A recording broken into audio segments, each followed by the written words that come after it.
Hi, everybody. This is Annalise from Hackley Public Library, and this is our very first live feed video. I'm very excited, a little nervous. So we are going to be reading today an excerpt of The Gown by Jennifer Robson, and it is a novel of a royal wedding. Now, the reason I'm reading this one particularly is because it's going to be our next book club discussion. And our next book club discussion is now right there on the bottom screen, scrolling around. Oh, pardon the typo. And it's going to be on July 13th at 6 p.m. And I will put that again too, so you'll be able to see that later on.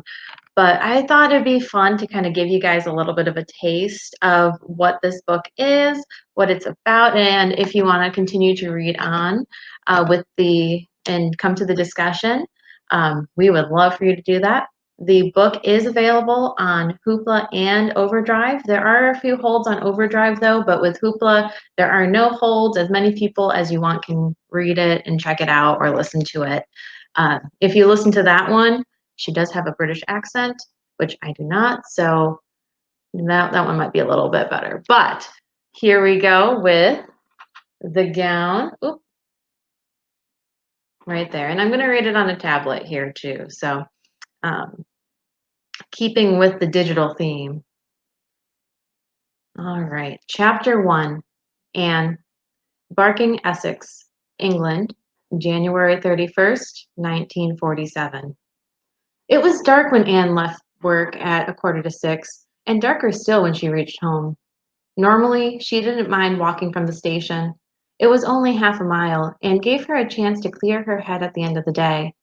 Tonight, though, the journey was a cheerless one, for the midwinter cold had burrowed through her coat, setting her shivering, and the soles of her shoes were so worn that she might as well have been barefoot. But tomorrow was Saturday. If she had any time after queuing up at the butcher, she would visit the cobbler and see what he had to say. She didn't have enough coupons for anything new, and these had been resold twice already. Perhaps she would be able to find a half-decent used pair at the next WI swap meet. She turned to Morley Road, the memory of countless homecomings leading her surely through the night. It would be another few days before there was any moonlight to guide her way. A yard or two more, and she was at the front door. Pushing past the curtain they used to keep out drafts, she switched on the wall sconce and was relieved when a light filled the vestibule. Last night the power had gone off at 8 o'clock, and she hadn't come on again until the morning. "Millie, it's me," she called to her sister-in-law. The sitting room was cold and dark, but appetizing smells were coming from the kitchen. "You're late." I think they were running fewer trains than usual. One way to save on fuel, I suppose. And the one coming through were all jam-packed. I had to wait for an age before I could squeeze on. "Did you hear it's supposed to snow again tomorrow? Imagine what that'll do to the trains." "Ugh, don't make me think about it. At least not until I've thawed out." Anne hung her coat and hat on the wobbly rack behind the door and pulled off her shoes. "Have you seen my slippers?" "I brought them here with me to warm." She switched off the light and, bringing her bag along, crossed through the sitting room and into the kitchen. Millie was at the cooker, her attention fixed on the contents of a small saucepan. "I'm just heating up the potatoes and veg from yesterday, along with a bit of the gammon." She turned her head to offer a quick smile, then bent to open the door to the oven. "Here they are," she said, and handed over Anne's slippers. "Warm through and not a scorch mark in sight." "You are a dear. Ooh, they feel lovely." "I knew it would. What's that you got there?" Anne was at the sink, gently unwrapping the small clay pot from a twist of newspaper. Brushing off some loose soil that was clinging to the rim, she lifted the pot so Millie could see it, to see the plant within. "It's heather, from the Queen." "The Queen gave you a pot of heather?" "Not just me, we all got one. Well, all of us who worked on the last set of gowns, the ones she and the princesses are taking to South Africa." There was never so much beadwork, and one of them, she'll be wearing it to the ball for Princess Elizabeth's 21st birthday, was nothing but sequins. Millions of them, it felt like. So she had these sent down from Scotland to thank us. It doesn't look like much, Millie said, wrinkling her nose. Haven't you seen heather in bloom? It's ever so pretty. And this is white heather, for good luck, one of the girls said. Millie returned to the cooker and resumed stirring. I think this is warm through. Can you set it on the table while I dish up? I will.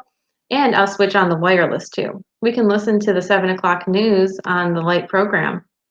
The royal family had left for South Africa earlier in the day, and their leave taking would certainly be top of news. No hopping into a cab with a pair of suitcases for the king and queen. Instead, according to the papers, the royal tour would begin with a carriage procession from Buckingham Palace to Waterloo Station, where the king, queen, princess, and a dozen retainers and servants would give a formal farewell by a host of dignitaries before boarding the train to Portsmouth. And the dresses, suits, and gowns that Anne had helped to make would be a part of that historic journey. She had worked for Mr. Hartnell for 11 years. There was no reason for her to still find her heart racing when she thought of her handiwork being worn by the Queen. Her family and friends had stopped being impressed by it long ago. Some, like Millie, all but groaned when she came home with stars in her eyes. She couldn't help it, though. It was exciting. She was an ordinary girl from Barking, the sort of girl who usually ended up working in a factory or a shop for a few years before getting married and settling into life as a wife and mom.